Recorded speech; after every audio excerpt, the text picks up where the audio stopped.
do you trust the government to determine what facts and views the American people should be exposed to? I trust that we have a process whereby we can interrogate what we hear and learn from the government, but certainly I expect the government to share facts and information. That wasn't my question. I didn't say share facts and information. I said, do you trust the government to determine what facts and views the American people should be exposed to and which ones they should not? Well, I think I'm struggling with the question because that is not the facts of the case in Missouri. Simple Missouri question. versus I'm not talking Biden, about Missouri. I'm not talking about Missouri. Hey. I'm not talking about Missouri. This is a very simple question. Do you trust the government to determine what facts and views the American people are exposed to? I am not aware of any action of the government that tells the American public what facts they should be exposed to. You're not aware of that? No, I am not. Oh my gosh, where have you lived for the last 3 years? In the United States of America. Let me ask you. China suppresses free speech. Is that a good thing? No, of course not. Iran, mullahs there suppress free speech. Is that a good thing? No, of course Vladimir Putin suppresses. Is that a good thing? No, we all agree we should not suppress free speech. We agree then that the government government leaders should not suppress free speech. Do you agree with that? That's a different question. Yes, it is unconstitutional for the government to pass laws that would abridge free speech. That's the First Amendment. Or not pass laws, but to create pressure that would suppress free speech. Vladimir Putin doesn't pass a law.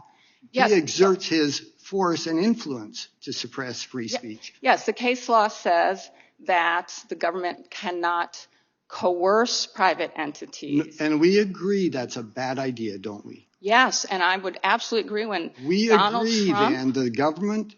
Trump threatened social media companies with federal regulation shutdown, that was coercion. That's not my question. Oh, I know, but I think it was consistent to show that we agree. Here's my question for you. We agree the government shouldn't be responsible for restricting views that the American people are exposed to. We agree on that, right? You wouldn't answer it at first, but it's clear that you do agree with that. That's a different question. Okay, so to my question, do you agree with it or not? I agree that the government should not violate our Constitution. Do you agree with my question? Your question is should the government whether or not the This is so simple. No, it is not so simple. No, I'm going to ask it one time, and it is so simple. A 7th grader could understand this question.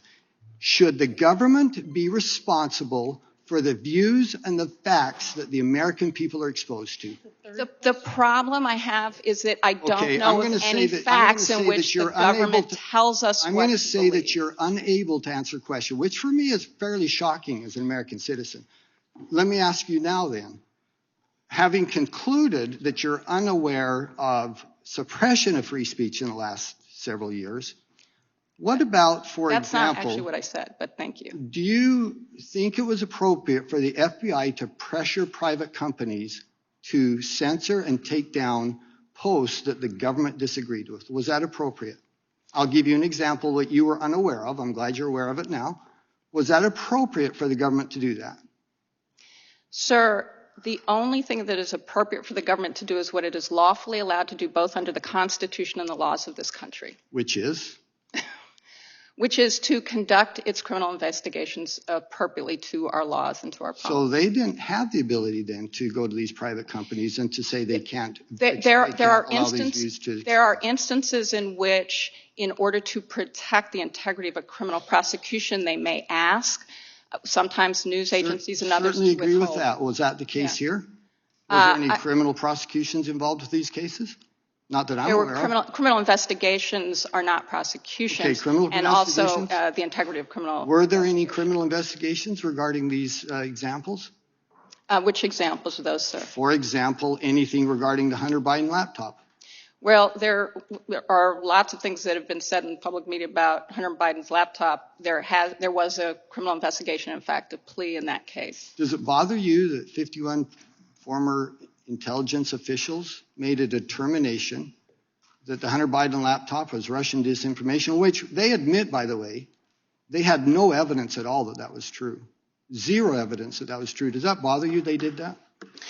What bothers me tremendously is that while there are a lot of things we should be talking about with regard to whether or not the government at times exceeds its authority, that includes whether or not government exceeds its authority when it tries to censor or interfere with research or research institutions, where any White House official such as Donald Trump actually threatens the full power of the federal government, including the threat to shut down social media because they put a fact-check label on a tweet. Expired. Mr. Chairman, I have a unanimous consent request. Gentlelady from New York is recognized. I'd like to submit for the record TIP Insights, a New Jersey-based Institute of Policy and Politics poll conducted of over 1,000 adults between August 2nd, August 4th of 2022 showed that 8 in 10 voters, if they were made aware of the Biden laptop, that would have been determinative in changing the outcome of the election. It also demonstrates that 61% of Democrats, including this poll, would have changed their vote. Submitted for the record.